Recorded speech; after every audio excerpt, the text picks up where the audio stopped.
Okey, ini tahun ke-7 dah Anifest dilancarkan. Uh, kalau kalau ikut kan mula tahun 2015 saya pergi yang pertama tu. Jadi macam untuk yang tahun ke-7 ni, apa dia punya apa macam tema dia untuk tahun ke-7? Masa kami buat yang pertama sampai ke 5, kita fokus on animasi. Yang pertama tu animasi dan animasi saja. Bila kita buat yang kedua tu, kita buat animasi, komik dan hobi. Kita mula target hobi untuk join. Hobi tu ada banyak jenis hobi lah. Ada craft, ada toy, kolektor mainan. Lepas tu tak nak buat event untuk kolektor, dia ada kolektor market. Yalah, sebab saya tengok banyak juga cara-cara apa yang lain tu. Dia kolektor market. So kita sebenarnya kita lebih kepada IP expanding. So daripada animasi jadi komik, daripada animasi komik jadi toy. Kita nak create awareness supaya banyak customized item daripada produk animasi. Jadi sebab tu kita buat, akhirnya kita buat animasi, komik dan hobi. Start tahun lepas kita masukkan education dekat kita punya Anifest. So kita panggil Anifest Kerjaya dan Animasi dan Kerjaya. So, kerana kita nampak ada perlunya gabungan putaran ekosistem daripada pendidikan masuk ke dunia industri. Selalu kita dengar ada gap antara industri dengan akademik, tak capai KPI, tak capai kemahiran yang minimum untuk masuk ke industri animasi. So kita kata kena rapatkan antara orang industri dengan orang akademik supaya masing-masing faham kenapa jadi macam tu. Kenapa college tak boleh ambil kita mengajar, kenapa kita tak boleh turun berjumpa dengan college untuk sampaikan kita punya ilmu.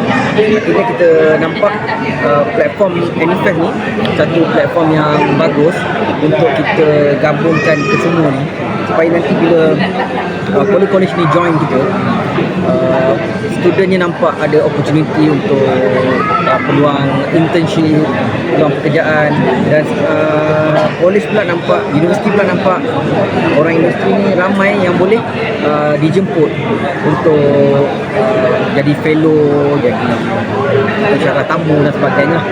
Ataupun kita boleh join cooperation untuk kita kerjasama dalam bentuk peningkatan kemahiran pelajar.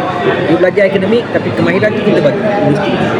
Tadi ada mention pasal dia lebih kepada customization. Mungkin pemasaran dia macam side produk kepada animasi itu sendiri. Macam kita tengok contohnya Bobo Boy ke DDM Friends ke, macam DDM Friends rancak jugalah dia punya merchandise dia, tapi macam Bobo Boy ni mungkin kurang sikit. Ada macam satu action figure one time, tapi dia macam bagi pihak Anifest ni ada tak macam nak bagi macam guide untuk syarikat animasi ni untuk lebih macam bila sesuatu animasi tu dah naik, kita boleh pelbagaikan, dia boleh boleh ni lah komersialkan lah, kita kata ada tak? Kita memang rasanya plan kita ke arah tu juga. Kita nak awareness tu. Mula-mula sekarang kita buat awareness. Akan datang kita mungkin boleh panggil syarikat-syarikat licensing untuk datang bagi penerangan apa yang biasanya dia minat. Kenapa AirAsia nakkan Mekamato misalnya di kapal terbang dia. Dan kita pernah tengok dulu kartun Datuk Lat pun ada dekat AirAsia, tapi kartun lain tak ada kan? Pertama syarikat-syarikat ni dia nak populariti tu yang penting. Jadi kalau kita license sebenarnya dekat Malaysia, kalau kita tengok dari sudut pasaran barang-barang ni, sebenarnya semasa dijual dia kurang diminati. Beberapa tahun kemudian baru dicari, dia jadi collector item.